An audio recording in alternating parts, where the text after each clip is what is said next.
Shalom bien-aimé, merci. Nzambe apambola biso. Nzambe apambola bande kono surtout au bamesana kolanda émission les missionnaires du Christ. Nzambe apambola bande kono surtout au bamesana ko sambela na biso ensemble na équipe na biso o ezali combattant le bon combat. Nzambe apambola bande kono surtout bazuli baku ya kolanda en ce moment sur YouTube et sur Facebook. Que le Seigneur vous bénisse. Et Nzamba Lola a récompensé bande connu surtout au balata ka souci à soutenir toujours l'œuvre de Dieu pour la gloire de Dieu. Que le Seigneur vous bénisse. Et Nangolu ya Nzambe Nzamba zo sala biso toujours continue toujours ko sala musala na ye pour la gloire de Dieu. Et il est toujours le roi des rois et il a toujours la capacité au sala toujours de là toutes choses. Et to kolembate ko sala musala na ye parce que za mission ya pesi biso na sena moyi.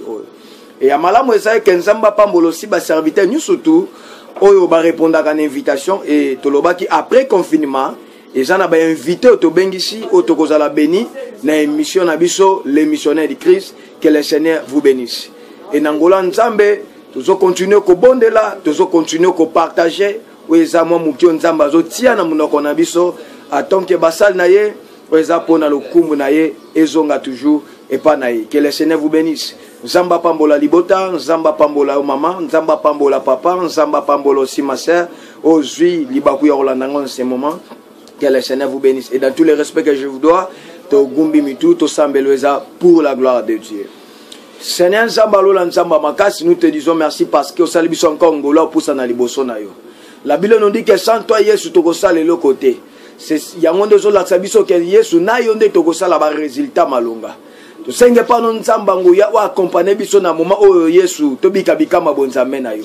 C'est moi le boko na bonzambe visiter de konyo stozola na en ce moment afin que ba témoignage ya bonzambe ne zala dans tous les domaines. Nous surtout dérangeaka ou ezalaki ayote Yesu ezala toujours neutralisé que ta puissance et ta divinité s'imposent afin que bilemone la que tu es le tout puissant. Au nom de Jésus-Christ, nous avons ainsi prié. Amen. Gloire à Dieu. Que le Seigneur vous bénisse. Et dans Ngola Nzambe tozolo bela thème moko eza simple. Ou ezali Paul s'est présenté devant un juge Félix. Donc Paul a s'est présenté devant un juge Félix. Voilà où est le thème Oyo Toza Kolobela. Tozui Acte chapitre 24. Acte chapitre 24. Tozui verset 10. Écoutez ce que dit la Bible. Biblia lobby. Après que le gouverneur lui fait signe de parler, Paul répondit, sachant que depuis plusieurs années, tu es juge de cette nation, c'est avec confiance que je prends la parole pour défendre ma cause. Et bien, si que j'ai mis Bissoko qui t'a même mis na chaise, on raconte l'histoire à Paul. Paul, la Bible nous dit qu'il était persécuteur. Azala qui persécuteur, Azala mutabana ko lié basala nzambe ko boma bango. Azala mutabana ki ko lingate batuba évangéliser pour la gloire de Dieu.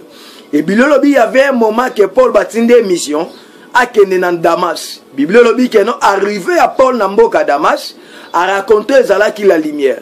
Et la Bible nous dit que non, Paul a zomonate a komaki avec merbande koyoka la personne qui parlait. Et la Bible nous dit que batunyo surtout bazala qui pembeni ya Paul, babande ki aussi koyoka, mais babande ko monate muto ya bande koloba. Mais ce qui est très important c'était quoi? Paul n'a bande ko solo na lumière ou ezala qui Jésus. Et Paul a posé question à l'obis Seigneur, olingini ninanga, olingini nasa. Et la Bible dit que non, Jésus a enseigné qui Paul, puis a dirigé que aussi Paul a kende directement, et pas Ananias. Mais avant que Paul a comme pas Ananias, la Bible dit que non, Paul, Ananias plutôt, Zambosi a lobé la qui est na songe. Et la Bible dit que arrivé à Paul et pas Ananias, Ananias a se présenté. Après avoir qu'on s'est présenté, la Bible dit que non, Ananias a bonné l'hypo na Paul. Et Nzamba sali Paul ngolu. Et la Bible dit que non, mais kayo ezala ke pa ya Paul, et koya ki Paul a joa ki identité ya sika. Je voulais d'abord dire à quelqu'un, Moutounyo surtout o la non d'abord ma kokia koyamba Yesu te, même ici à Nambon et belé toi zanan, atambola kana be kayo eza caché. Mais les jours à cause de grâce à koyamba Yesu, beka inyo sote koyaka. Voilà pourquoi naza ko annoncer na mutu nyo soto nano yamba Yesu te na mutu nyonso tuna no kwa na yete na ye ko annoncer ko yebisa biso que c'est très important ko yamba ye, c'est très important ko yamba Jésus-Christ Seigneur et Sauveur, afin que tout écaille ezala qui imposé, peu importe dimension nango elongwa ezala neutralisé. Et la Bible me dit que Paul bekaye kwei. Et je voulais aussi fortifier quelqu'un en ce moment.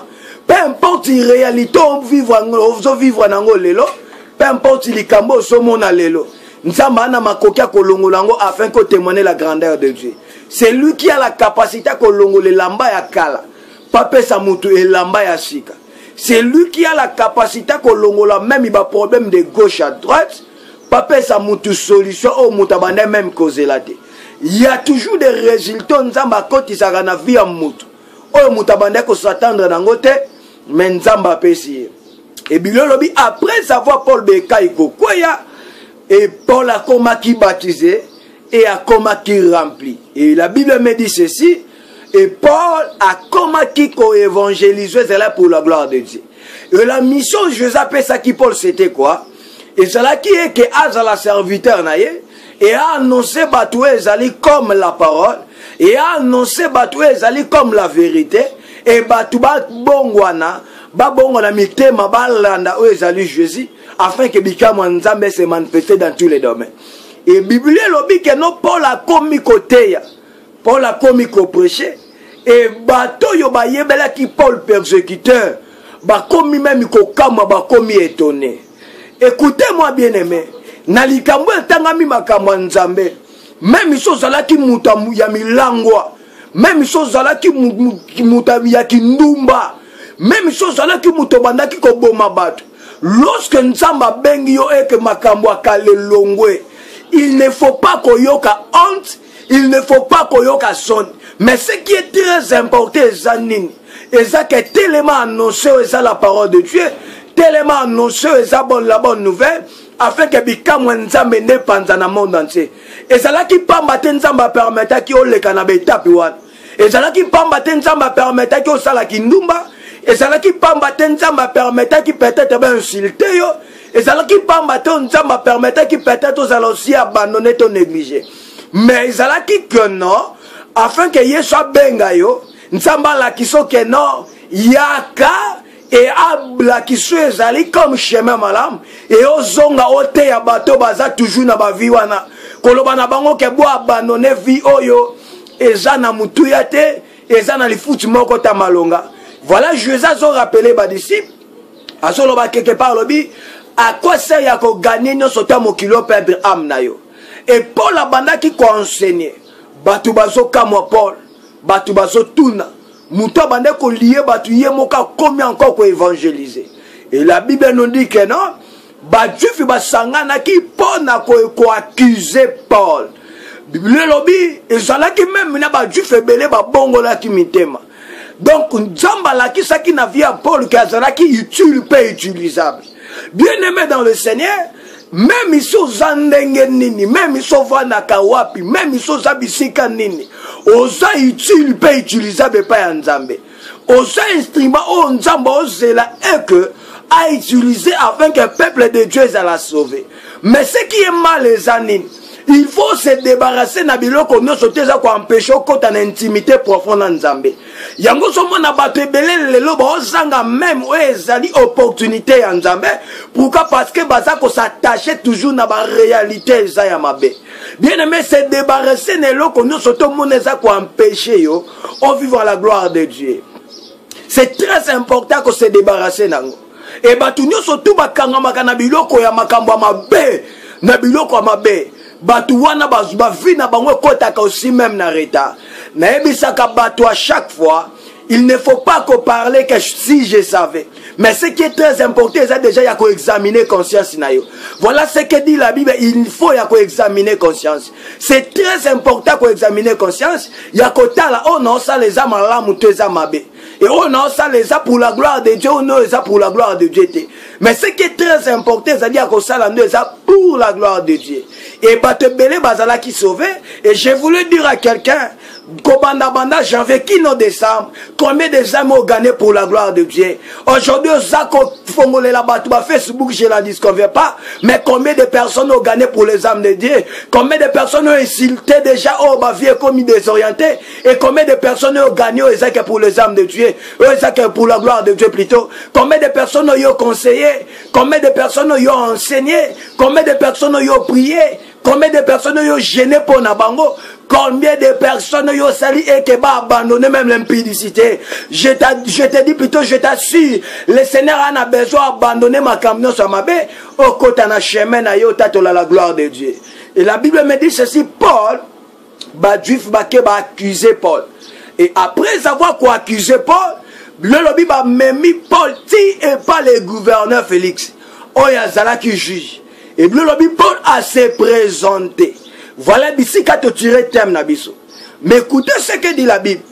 Ba juif ba lobby o ezala qui comme makam na bango ba akiza ki Paul. Et le lobby que non le gouverneur appelle aussi Paul Maloba. Appelle si Paul Maloba Paul Aloba. Et ce qui est très important c'est quoi? Paul a bandit d'abord qu'on rappelait les gouverneurs. Na yebi que Mikole Bele ozala qui juge to ozala ka juge na mboka o. Et avec confiance ne permettre ngana loba. Et là, quand n'a tiré par Paul, c'était Zala qui respect. Donc Paul a lobby avec respect. Donc Azala qui respect et pas un juge. À comprendre que je suis obligé à respecter.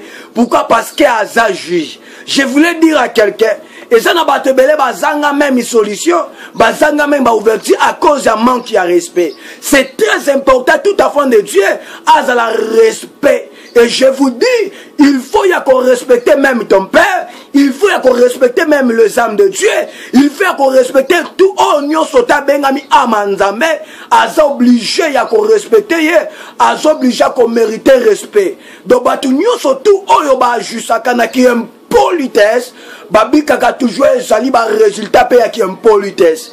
Mais batu nyo surtout bazala ka respect, bazaka pe toujours ba résultat o ezali ya bato baza respect. Que le Seigneur vous bénisse. Paul a répondre na respect nyo surtout. Azala qui respect devant le juge, devant roi plutôt, devant juge plutôt. Et à l'obé azala qui malam. Et deuxième chose, et pas Paul, c'était quoi? La Bible me dit ceci. Lorsque Paul a bandi koroloba, a l'obé non. Batuo yoba fundinga pourquoi? Parce que nabisika na vandaki, na bandaki ko adorer Nzambe. Écoutez-moi bien-aimé. Peu importe le respect au Paul Azala qui n'a pas à roi et pas à juge. Et empêcher qui a été à l'oba qui adore Kanzambe.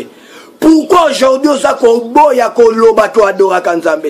Je voulais dire à quelqu'un qu'on adorer bato mokilité, qu'on adorer tatate, qu'on adorer serviteur te, qu'on adorer mamate, qu'on adorer l'argent te, qu'on adorer impudicité te, qu'on adorer les cupidités te, qu'on adorer makamba mabete, mais adorer des Nzambe, adorer le roi des rois, parce qu'il y a mérité à sa gloire. Voilà, la Bible nous dit ceci, Ndena kombo na yetope sa gloire. Donc la Bible nous dit il est le Dieu jaloux. Donc alinga ko partager gloire nena mutute. Et ça n'a pas te belé le loba aturaka la colère de Dieu.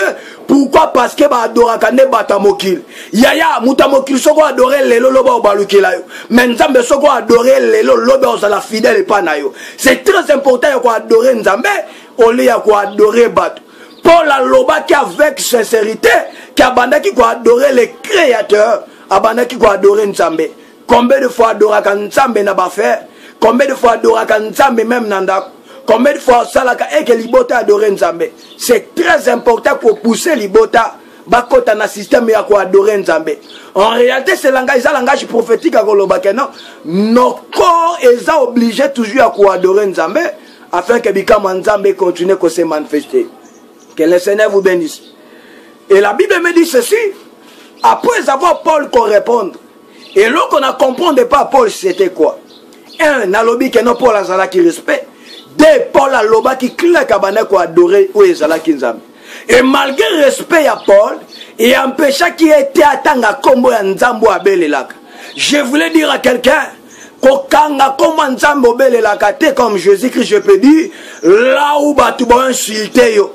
zala vraiment na audace ya koloba kenon na belelaka Jésus na gumbamelaka Jésus na lukaka Jésus na salelaka Jésus. C'est très important. Et empêcher qui Paul tatanga combat Jésus.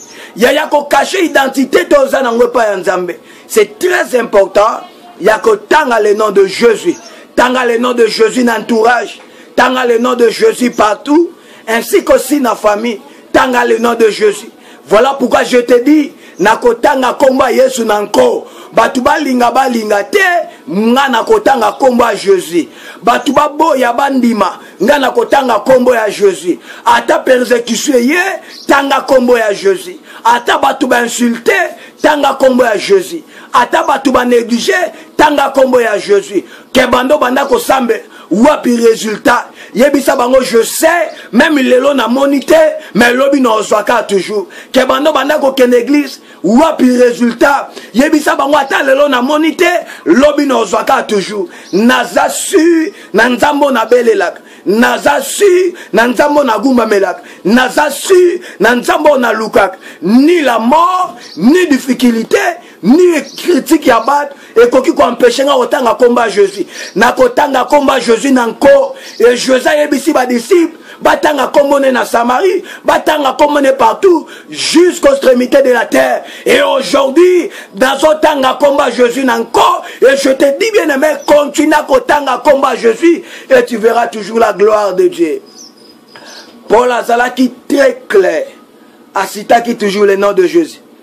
Quel que soit le respect naïe, mais un péché qui était atanga kombo ya Nzambe. Quel que soit le juge, babenga qui est, mais un péché qui est atanga kombo ya Jésus. Et deuxième chose, ce qui est très important, toujours dans l'histoire, il y a Paul devant le roi. Bible le dit que non, Paul, malgré cela qui respect, mais abandonne qui peut éviter la dispute. C'est très important, bien aimé. Yakobo, Yahweh, ça même la dispute, surtout dans l'œuvre de Dieu. C'est très important, il faut éviter. Et pour aller finir, je voulais dire à quelqu'un, Paul se présenté que pas un juge, non pour nos banga bango. Malinga ka rappeler bango que non, naza nanga innocent, naza obligé, ya otanga komba Nzambe, naza obligé, ya kosalela Nzambe na kimia. Naza obligé, Yakobel la Nzambe pour que la gloire de Dieu se manifeste na bomonanga. Voilà pourquoi je voulais dire à quelqu'un, Zala toujours à l'aise, là où on a accusé, là où on a négligé, là où on a selon makambu. Nzamba za le juste et juge, et il est là pour nous justifier yo, obikabika Nzambe. Et bah il y a surtout bazalaka juste, Nzamba lola boka rabangote. Voilà David alobi, Nazala ki mwana muke na koli. Je n'ai jamais vu un juste abandonné. Et je te dis, bien-aimé, tant que ça juste pas Nzambe, et tu verras plutôt la gloire de Dieu. Et Nzamba ko justifié yo, au témoigner la grandeur de Dieu. Nalingi na rappeler quelqu'un, nalingi na rappeler libota, même ici ma kamwesa compliqué, zala toujours juste pas Nzambe. Kopé sa corte pour Nambongo, ko cédé te pour Nambongo. Là t'as la gloire de Dieu, tanga le nom de Jésus. Évangéliser pour la gloire de Dieu. Pendant le monde entier, osana grâce à Nzambo Nzamba Tchakachina yo. Et ça n'a pas te belé lelo, baoboya même il prêcher, baoboya même il prier. Tout ça à cause il y a peur. Mais ce qui est très important, éviter la peur, Luka encore Nzambe, marcher dans la sanctification, et tu verras la grandeur de Dieu, et tu verras la gloire de Dieu. Je la prophétise en tant qu'un homme de Dieu. Paul Nenga se présenta qui, malgré Azala qui respecte, mais comme Nzambe mataki. Et je te dis à tant qu'un homme de Dieu, là aux Ali, comme Nzambe mata, partout, n'a faire, et surtout, Obikabika Nzambe, au nom de Jésus-Christ, que le Seigneur vous bénisse. Tombola Loboka Mobile Likolo, priez avec moi. Et bien, Nzambe Loba Seigneur, na senge pa no sala ngolo. Peu importe li kamnako kokuta nanango, mais nazala toujours na audace atanga kombo na yo. Peu importe komba na kokuta nanango, nazala toujours na courage atanga kombo na yo. Lobana le créateur, je sais que batino surtout babel la kombo na yo, bazala ka toujours sauvé. batu nyonso tu babelela kombo na yo opesaka bango résultat opesaka bango bikam loba na nzambe salanga pe ngolu bisika na belelaka kombo na yo nabika témoignage na yo nabika solution na yo nabika changement na yo Seigneur accompagné via moko na moko ndeko nyonso tu Yesu alinga pesa vie na epa na yo pour que asalela yo nzambe accompagné Yesu a témoigné bilembo na yo récompenser pese makasi peu importe ba persécution kuta nango nzambe a lâché te abandonné te kasibika mwana onde yango ne se manifester de maintenant pour toujours au nom de Jésus-Christ nous avons ainsi prié. Amen. Merci. Nzambe apabola biso. Nzambe apabola bande kono surtout oyo bazui libako kolanda biso na moment où c'est moi votre humble pasteur apôtre Jonathan de Winner, les responsables de l'église, le missionnaire du Christ et ba nous surtout oyo ba zana ba sujet. Voilà nos numéros plus 243 89 59 14 239 et le numéro aussi est affiché na bande de l'écran et benga biso comment ba sujet sur WhatsApp to vous engate ko bonde la pona moko na moko et nzambalo la apambola bande kono surtout baza ko s'abonner na chaîne biso YouTube ainsi qu'aussi ba nyo surtout bazo partager ba audio pour la gloire de Dieu. Que le Seigneur vous bénisse. Tokutani même chaîne, même heure. Bye bye.